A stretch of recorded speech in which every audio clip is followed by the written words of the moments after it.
danna mana subscribe sannan ku danna alaman ƙararrawa. Mun gode. Duniya yanzu ni ina ba sa kai na wai talauci da ni mai kashe ni.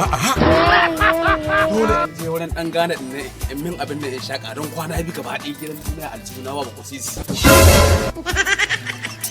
In ba sa abu dole sai na kama ya cika da mutane ba. Ina gayin nan na Aisha Umaira wai. Ba dai shi wai ko da yaushe mai shaƙe ya shaƙa ba. Shi dan marwaciya baya iya zuwa ya nemo kuɗi ya siya. To wallahi wannan tankan yau sai na bashi ya shaka.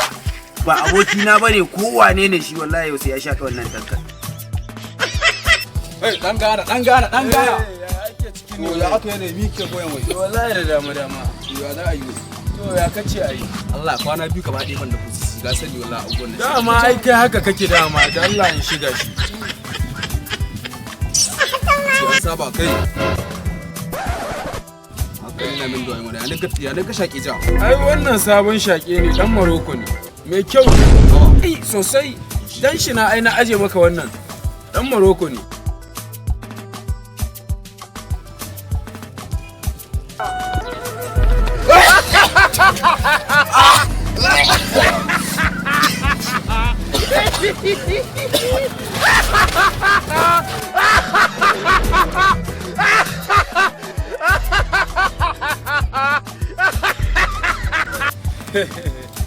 Yau zai ci uba ne wallahi. Wallahi yau zai gane kuri. Bai ƙara roƙon kowa shayi.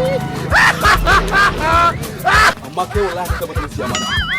Na rike Allah ka tabbata siya mana. Ya za ka ban tanka a shaka mara da shaki don dai ka ci amana. Amma kai gaba ɗaya maki na ke wallahi. Kun wallahi sai ka ɗarwa ke. Wallahi duk kan buɗe ba kai. Kai ne ka ci amana wai. Ni za ka ci amana. Irin kuma roƙa dole sai na maganin su wallahi. Sai na shafe ku. Kai ka ce ba za ka iya neman kuɗi ba? Wato kai na gane ba baki na ma kenan. Wato irin mu shiga maganin su. To ni bari in fara yin naka kame kai nau. Ku danna mana subscribe sannan ku danna alaman ƙararrawa. Mun gode.